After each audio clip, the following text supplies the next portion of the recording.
What's going on YouTube? This is Chris here and welcome to my Alone Zone. Call me dumb. It's 42 degrees with a wind chill of 30 and I'm outside. And call me dumb. I might think I'm a little dumb. I can't even feel the tip of my nose. I can't feel my hands. I didn't wear gloves. Thought about it, but didn't. Could do this in my van, but you know what? I like getting out and sitting at this park bench. And I'm sitting at the one that's kind of not under the little overhang, because where, you know, as you can see in other videos, you can see the overhang there. But this one here, I'm trying to sit where the sun was beating down, but it's not helping. If it wasn't for the wind, it wouldn't be cold at all. But you know what? I love cold weather, so I'm going to be out in it as much as I can. All right, guys, how you doing? Well, that's rhetorical because you can't answer me, but yeah, you can answer me in the comments. This cold might convolute my thoughts a little bit here. So I wanted to discuss friendship and zero friends in real life, and the fact that I haven't had a true friend since before I was 12 years old. I did mention in a video a couple videos ago that I haven't hung out with anyone on a social basis as far as doing social activities since I was 12. You know, when I guess a group of kids would get together and be took to the beach or something like that. That's the last memory I have. Me and a couple of people and their parents taking us to the beach. But I will say that I've hung out with people at a house doing drugs. So I don't count that as a social setting. We were a group of people just trying to get high, and we hung out. We didn't even communicate really. We came, we got our dope, and we hung there so we wouldn't have to leave. And for me personally, I hung around there. And I hate talking about this, but you know what? For me, I'm honest, I'm open, and I'm not going to bullshit. I'm going to make it clear. And I put this in a comment. I don't know if it's anyone can see it. It's on a video of mine, I believe. It's on my last video, and I commented in there that the reason why I'm opening up these stories to you people, because on the off chance that I actually am able to make some true friends and we can actually meet in real life and hang out, I want to be as open and honest as I can on these videos. You see my face, you hear my voice, you know what I look like. And if we were to ever meet and everything I'm sitting here telling you is a bogus bullshit lie, well, wouldn't that be awkward?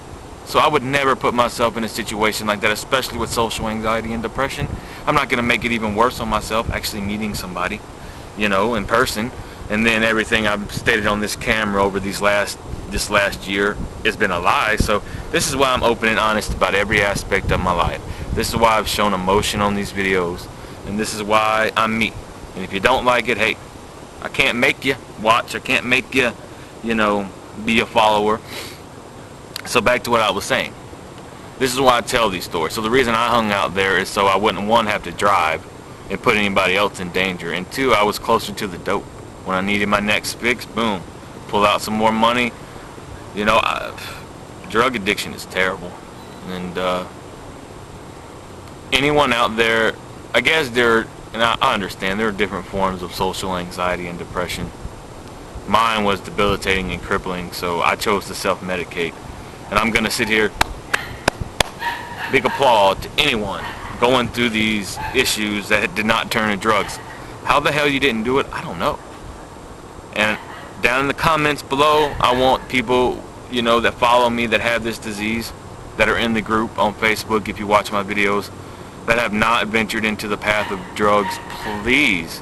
I don't care if you have to fill up 5 or 6 comment spots. I don't really care. I want to hear, or maybe make it, if you're a video vlogger, Zach is a guy. I want to hear your story. Anybody else? I can't think of other names right now, but Zach just comes to mind, that makes videos.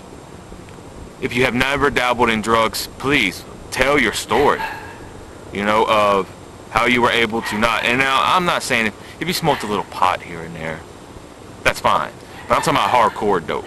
I'm talking about years of drug abuse to self-medicate the pain. How did you not turn to that? What factors were in your life that prevented you from getting, you know, on that path? Because for me, that's what I chose. In my mind, I was weak. I was tired of crying all the time after school. I was tired of feeling miserable, so I thought drugs were going to cure that, but it only made matters worse. and it affected my body. It's made me age. I used to look so young. I remember I was like 25, I believe. Well, no, I had done drugs, previously, but maybe I was like 24. But I wasn't into the I was really hardcore from the age of 25 till about 20. Actually, let me go back.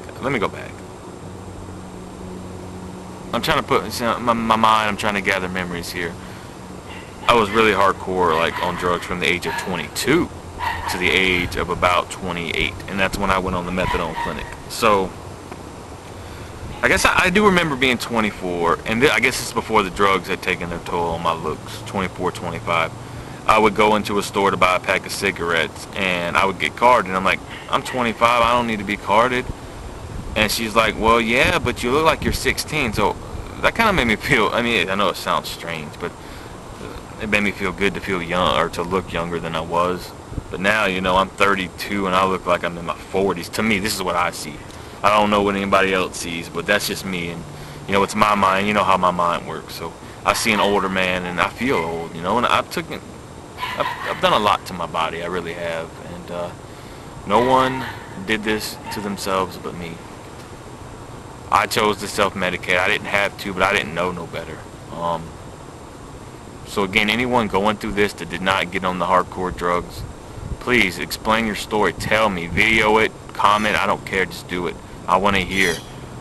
This is what it's about, us communicating and getting to know each other. So I went back through some of your catalogs of videos, and I didn't see anything mentioned. And other people, I will get names. I will remember names as we talk more and more.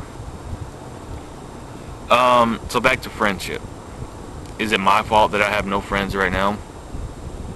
Yes and no. I wasn't the one who rejected me. I wasn't the one who put me down. I wasn't the one who took a guy who was already predisposed to anxiety and tending to want to be alone, and then it manifested into more as I attempted. So I've attempted numerous times over the years to try to reach out, to make friends on the roller coaster of drug addiction, the ups and downs, the sobering times, on the roller coaster of depression when it wasn't as bad, and I would step out a little more. I've been there, and I've attempted, and it just came back around to rejection. And so to be honest with you, I haven't attempted in 4 or 5 years to try to reach out and try to make friends in real life. I just haven't done it.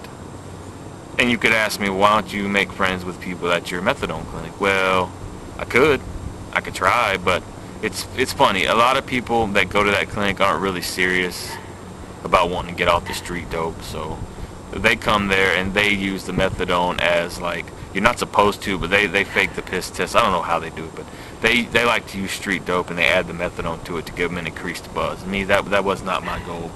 My goal was to get off the street dope, and one day eventually, when I got my mental state right, to be off of the methadone completely. And for everyone out there that doesn't hate on me for taking methadone, thank you so much. Thank you for not turning away. Thank you for not quitting watching and listening to my videos. I appreciate that. And for those who don't like it, you're lost. You're going to miss out on some great conversations. You might miss out on, getting to know a good dude. Because deep down inside, there is something really good in here that somebody needs to help bring out. And I know I'm jumping all over, but this is how I tend to do it. And it is so cold out here. My nose, oh my God. And I shouldn't be drinking this because this thing is ice cold. But these kickstarts are freaking awesome. They make, like, they perk me up, and they give me, like, I couldn't do a video without drinking one of these. These are awesome. It's not a normal energy drink. It just gives you enough of a good feeling to give you enough energy to do something. This is really, with me and my lack of energy, this helps so much. I need to have a coffee right now, but see, the thing with coffee is, I don't know, for whatever reason, coffee puts me to sleep, so I really can't drink coffee, although that would be optimal because it's warm, but whatever. I got the sun on my back, so my back is kind of warm. It's just the front here, but anyways, friendship. So I guess because my lack of, and when I did try to make friends in real life, it's not like I really like hardcore forced the issue, but I tried. So in the last 4 or 5 years, I haven't, so that's why I blame myself. I have not attempted to, but you know why? The years of rejection, it's fear. I'm afraid of more rejection. I really can't handle any more rejection. So as my therapist tells me, you got to, and I wish I could listen to him, and he's so true because I understand everything he tells me. But if I'm ever gonna start to turn the corner, maybe I need to put myself in a situation that makes me flat out uncomfortable. But then you have the panic issue. I also have panic attacks at times. If I'm in a situation that I'm massively uncomfortable, I'll start swelling up, I'll start like shaking, and I'll get to the point where I feel like I'm gonna pass out and or even puke. And it's terrible. So, he tells me you gotta step out of your comfort zone. You gotta go to new places. You gotta get around a group of people and just do it. And even if it makes you sick, do it, because you'll get comfortable eventually. And no matter how many times you get sick, eventually that's going to go away. Yeah, that could be true, but I have a disorder and no medications that I've taken for that. And I really haven't taken any medicines for panicky. I guess that goes in the same class as anxiety, but none of that stuff has ever worked for me. So really the only option right now, me and my therapist have talked about this, was experimental medicines that are not FDA approved and getting tested.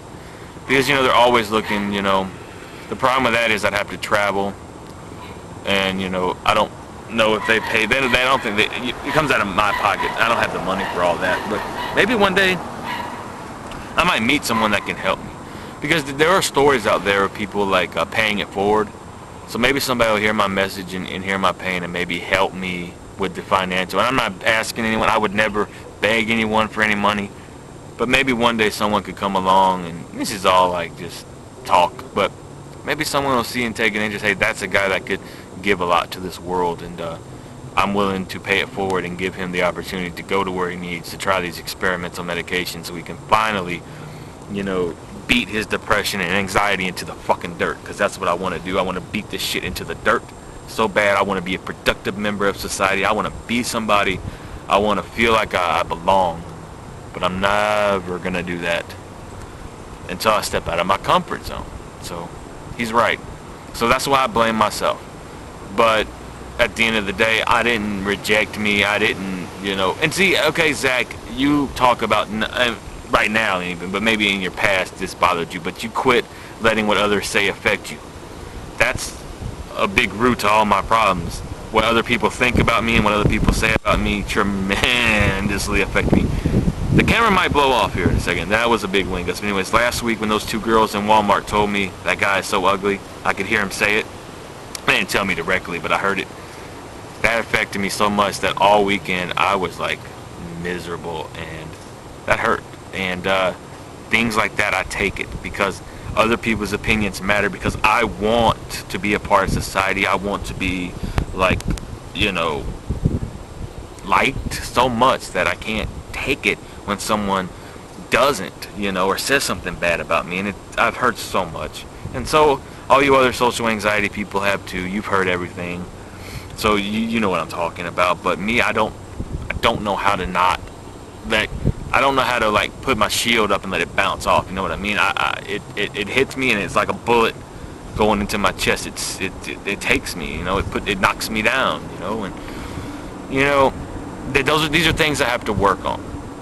However, I'm of the believing that if I can like right now, like all these, like this last 5 days on Facebook and talking to different people and stuff, just texting, text chat, tremendous sense of like, wow, some people out there actually do give a little bit of care about me, and it's made me feel a little bit better, not a tremendous amount, but it's like, I guess a little rewarding to know, hey, there's some people out there that are communicating with me, that are talking to me, that actually care about me and want to know me. That really means a lot to me. And maybe I'll meet more people through this. Who knows? But I'm thinking that if I can just get to know these, you people first, and build I pour everything out. Like I said, I believe in being open and honest, because if we ever meet, you're gonna know if I'm a liar. That's not my policy. I'm 100% real, and I will always be real. So we build up a friendship online. That's a comfort. I feel like I already know you, enough to where in real life when we meet, You know, it's not gonna. Yeah, of course, anxiety is gonna be there. It's gonna be a little awkward, but it's not gonna be as bad because I feel like we've already met. It's not like the first time I met you. So when it comes to friendship, the reason I have 0 friends is, yes, it's my fault. I don't step out of my comfort zone. I don't, you know, I let what other people say about me affect me tremendously. But it's all like, it's just all I know. It's a horrible disease. There are so many forms of this disease, and mine is crippling, and it's terrible, and it's terrifying that my life has like been sucked out of me so bad that I can't even enjoy living, and I don't even know what life is. You know, you don't know how bad that I want to go to the movies with somebody, go out to eat, go bowling, shoot pool, throw darts, you know, something like that. Just normal activities, you know, just hang out. It's like I said, 12 years old was the last time I actually done something like that. 20 years. You don't know how much it would mean to me to be able to go to the, just like I said, maybe go to Burger King and have a meal. Something simple like that with someone other than myself. And here's the thing. Next year when tax time comes, like my anxiety is so bad, I'm not going to bring my camera into no grocery store or any place I go. And it's not allowed in the clinic I go to. But maybe next year during tax time, I will be able to get some money. And they make those small cameras that are like the size of the top of a pen. And I don't wear glasses. I don't like to wear shades. But what I could do is wear a hat, and I could put it on the hat. And what I could do is I could take you to the clinic with me. I can show you the setting, show you what it's like, and I can take you on a day journey of me. Now, I'd have to look and research how these cameras work, how they operate, but the goal is for me, I don't want nobody to know I'm filming them. So I have to get a camera small enough, and I know the technology is there, to make sure they don't know what I'm doing, and that way I can actually take you on a day with me. So you can see that it's always me. I do it for a week straight. It's me, it's always me, all the time. This is my life, and I will take you, like, I will be able to, I so bad want to film myself, like, 24/7 for a week, even when I sleep. This camera, I can't do it with. My nose is starting to run a little bit, damn. I don't know if you can see that on camera, but whatever. That would be freaking awesome. I would love to just film myself for a week of my life so you can see what it's like to be me. You can, you know, feel my pain. You can see the truth about me, that I'm not lying, and you can, you know, just begin to see what it's like to have absolutely no real life friends and very limited human contact. And that is no way to live. We are social beings. Even though I have anxiety, and even though I'd like to be alone, that doesn't mean I don't want to, you know, have times where I want to hang out. Of course, you know, I'm always going to want to be at times where I want to be alone, but that doesn't mean I want to continue to be alone the rest of my life all the time. I actually want. There's times where you want to hang out, where you need that bonding and that social life. So yeah, I have this disease, and yeah, a lot of it's my fault because I don't step out of the comfort zone. But it's not all my fault, and I'm not going to blame. I blame myself for a lot of my problems. I'm not going to continue to blame myself for not having no friends. Yes, it's part of my fault, but it's not all my fault. And I am so cold. Even though the sun's at my back, oh my God, my front is like, it's like, this is rare for Florida, trust me. Maybe this cigarette will help warm me up. I got a coupon in the mail for this new cigarette called Marlboro Edge. $2 off a pack. I was able to get a pack of Marlboros for $1.24. That's crazy. For anyone out there that smokes, you know, what an amazing deal. And it's good for me because I'm quitting smoking anyway, so I need to save as much money on those as I can. But maybe this will help warm me up a little bit. You know, I don't envy you people, even though I like cold weather because I don't get it much. I don't envy any one of you people up north. Because like I said, right here it's 42 degrees with a wind chill in the 30s. I don't envy any of you people who are up there in the north or the Midwest where it's in the 20s, I guess, or teens with wind chills in the single digits. I don't envy any of you. So anyways, I've rambled on probably long enough, and I've been out in this cold long enough, and that's just the gist of it. But back to the camera thing, it would be so nice to film me all the time so you can really take the journey into the 100% true loner. It's a terrible way to live. And if, like I say, if I can help anyone out there who's younger than me, who's going through it, if I can prevent them from ending up like me, a 30, almost 32-year-old loner with no social interaction, with no friendships, with no close personal bonds, with no life. You don't want to do it. What I'm trying to say is, don't let the disease get to the point where it's crippling. Seek help. Try something. And look, I'm in therapy. I've tried the medications. They didn't work for me. But just because they didn't work for me doesn't mean they won't work for you. So if you hear me talk about the medicine's not working, we're all different. Our chemistry, our body chemistry is different. So just because medicines didn't work for me don't mean they won't work for somebody else. And please never be discouraged from trying therapy or trying new things. I know people say therapy is garbage, but it can be rewarding, because if you're having trouble opening up, these people go to school, they're trained, and while therapy isn't always the best thing, and it doesn't always work, you don't know, it could work for you just because it doesn't work for others. Like me, my therapist is mainly just my outlet. I go and I tell him about my month, and I tell him how I'm feeling, and he just bounces a few things back and forth to me, and that's about it. Just to have that communication with someone, that's it. That's why I go. And this YouTube thing is awesome, because now I've got an outlet so I can, express myself to more people who watch this. And even though this is on a camera and I'm sitting talking to it, I still feel like I'm talking to somebody. So that's great. And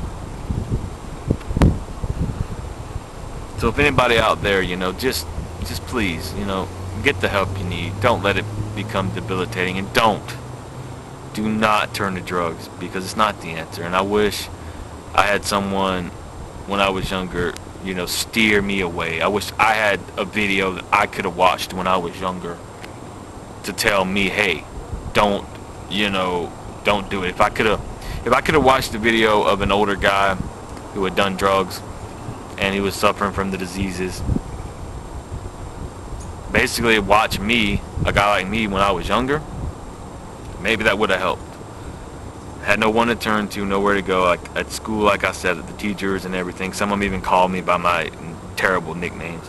So I couldn't feel like I could talk to anybody there. My grandmother couldn't relate, so I didn't have anybody. No father, no mother. I'm not the only one. But other people out there, you have a chance. You have a chance to beat it, to knock the disease into the ground and get over it. So my advice to anyone is just, do what you can. Don't let it get you. And my life isn't over. Although I do feel hopeless at times and I feel helpless, I know there's still a chance that I can beat this thing. And if I can build this support up, like I said, support is something I've never had. If I can really build up some friendships online and get a little support thing going, that might be the best thing for me right now. Better than any experimental treatments or any medicines or anything like that. Alright guys, I've talked enough. My face is frozen, my hands are frozen. I want to say happy Thanksgiving to anyone out there that does do the holidays. Think about me tomorrow. There won't be any videos uploaded for me probably till Saturday. This is Wednesday. Maybe Saturday, maybe Sunday, maybe not even till next Monday. So you might not see me for a few days, but just want to say happy Thanksgiving to everyone out there that has family and friends. Cherish it. To anyone out there that has love, meaning you have a boyfriend or you have a girlfriend, you're in a relationship, just understand that is one of the best things in the world, to have someone that tells you they love you and you tell them you love them. Relish it, cherish it. Don't do it wrong. Understand how much and how valuable it means, that some people would do anything to have a relationship like that. Never take it for granted. Never take, your friendships, never take your family, anything for granted. Appreciate it, because you don't know when it'll be gone. You don't know when you can end up like me, 100% alone, because you don't want to do that, because that's not the way to go. That's not any life to live. So again, happy Thanksgiving to everyone out there. Enjoy your time with your family or friends. And if you don't have anyone, if you're alone like me, I feel your pain. I'm with you. And yep, that's it. That's all. Again, I'll probably see you guys Saturday, but if not, I'll see you guys Monday. Until next time, you've been in my alone zone. This is Chris, and I'm out. Peace.